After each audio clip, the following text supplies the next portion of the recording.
One of the most confusing things in the first arc of Andor, especially for prequel fans, has to be the Confederate logo that is seen on the so-called Republic officers. This all happens during a flashback of Cassian's youth on Kenari, where his group investigates a shipwreck only to find a bunch of dead humans covered up in some strange yellow gas residue, with one of the survivors even ending up killing the local group leader, leading Casa to go on an angry rampage through the ship. And when he meets Clem and Marva Andor aboard the damaged ship, Marva says something interesting where she remarks that these are Republic officers and that the Republic is soon coming down to clean up this wreck, leading them to take the young Casa to safety in fear that he would get killed. Now, what's of course most noteworthy here is Marva confidently claiming that the ship and its personnel belong to the Republic. But yet the downed so-called Republic officer and the rest of the ship bears the Separatist sigil, which is definitely strange. To make things even more intriguing, this scene actually takes place before the Clone Wars, meaning the Confederacy, of which this logo is supposed to represent, doesn't officially exist yet. And understandably, this makes things even more confusing.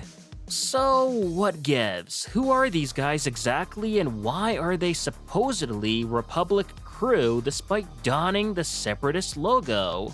While of course we have yet to still learn the real answer to this question and likely won't until later on in the season, I do however have a simple theory about this that I think should suffice until we get the official answer. And that is, Marva isn't incorrect. The ship and its personnel are technically part of the Republic, at least at the time, but I think they're more specifically one of the corporations that will end up forming the Separatist Alliance, or at the very least gives them inspiration to do so. As remember, the Clone Wars was a civil war after all, and the Separatists were once the Republic.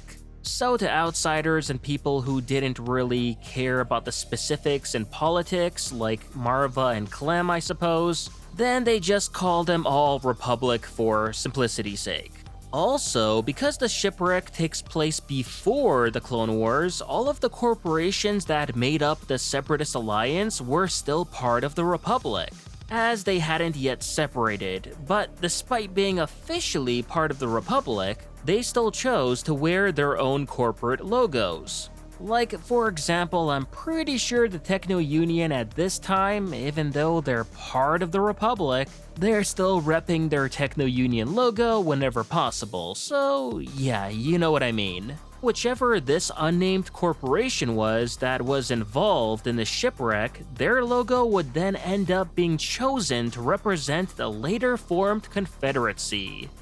Now, as to why the ship's crew were poisoned by some kind of yellow gas, well, that's a whole other can of worms right there. We do know that the Republic did some shady things during its time and that there was corruption and political infighting among different groups within it. So it's also highly possible that whoever this corporation was, it potentially may have caused some problems for the Republic itself. And due to a number of disagreements, let's just say that you could say that some things had gone real toxic between them, with the Republic I suppose poisoning this corporation ship as a result to keep the matter hush-hush, as that would explain why a Republic cruiser was so near to this crash and would be coming down to clean it up. I suppose to clean up their own mess and, of course, according to Marva, be willing to kill any eyewitnesses to this whole incident.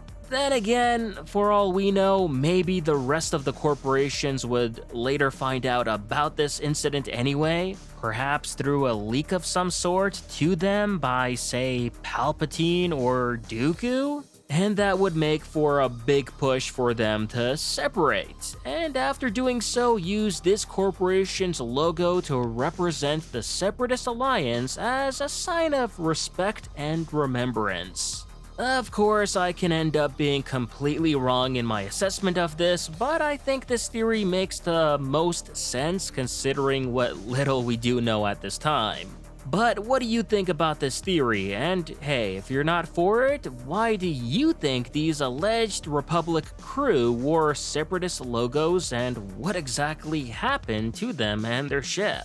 Let me know down in the comments below, and hopefully the true answer will be revealed by this season's end. As I don't know about you, but I kinda don't want to wait until season 2 to get a continuation of this flashback and wait forever to find out what's really going on. I just don't think Tony Gilroy would do that, you know? So, fingers crossed it gets answered in season 1.